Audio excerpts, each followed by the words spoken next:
Aujourd'hui, on parle de mes chiens. Il y en a qui me disent que d'avoir 3 chiens, ça doit pas être facile quand tu fais une vie de nomade digital, c'est-à-dire travailler à distance, puis avoir 3 chiens, comment qu'on fait? Moi, j'ai 3 chiens, j'ai commencé mon voyage avec seulement un chien, Nella, et puis, de fil en aiguille, bien, je passe dans les refuges et je tombe en amour avec différents chiens.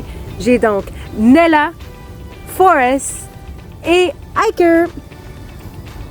Nella, c'est un chien qui vient à la base d'Égypte, qui m'a aidé dès l'année 2023 à sortir de ma dépression, à équilibrer mieux ma vie.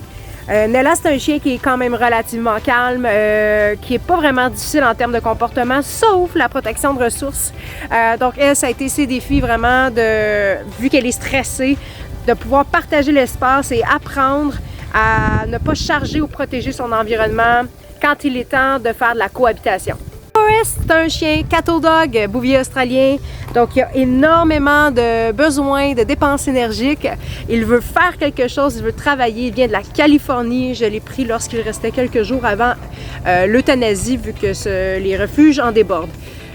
Donc lui, c'était plus la réactivité lorsqu'on marche en l'est, lorsqu'on est dans des espaces ou protéger son territoire à l'extérieur. Donc là, il faut comprendre qu'avec Nella qui protège son espace et Forrest, bien, ça s'encourage. Donc beaucoup plus dur à briser. J'ai fait appel à une comportementaliste au Québec pour m'aider à gérer cette issue-là. Et ça m'a pris des mois et là, je suis pas complètement réglée encore. Il y a quand même quelques jappements au problème, mais j'ai des outils pour m'améliorer et je pense que ça relève de moi à ce moment-là. Le dernier Hiker, ben lui, il n'y a pas vraiment de problème de comportement de la sorte. Lui, c'est plus un curieux qui a besoin de faire quelque chose aussi. C'est un corgi mélangé avec un labrador.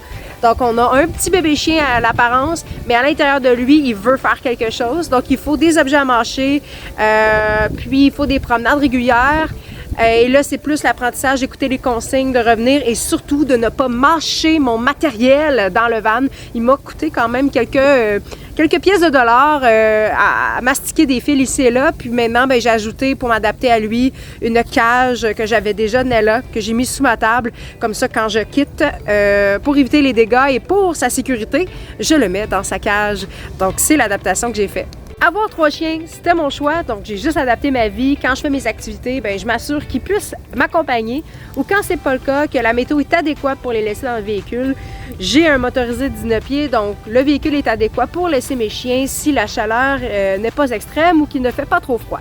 Donc, c'est comme ça que j'utilise. Certains même vont utiliser des caméras pour voir si les animaux sont corrects ou des contrôles de température à distance. Donc, c'est tous des outils que vous pouvez faire en tant que tel. Mais généralement, moi, vu que je fais du télétravail, ils sont plus que 80% du temps à mes côtés et quelques heures par semaine, je fais quasiment exprès, je les laisse seuls pour travailler cette indépendance-là aussi. Donc, c'est comme ça que je fais. Je trouve pas ça trop dur de gérer 3 chiens. C'est mon choix. Et aussi, il y a eu des années qui se sont séparées entre les chiens. Donc, j'ai eu le temps de m'adapter. Mais oui, la chose la plus difficile, je pense, c'est courir entre elles avec 3 chiens. Mais ça, c'est mes choix encore une fois. Comme ça qu'on survit avec mes 3 chiens.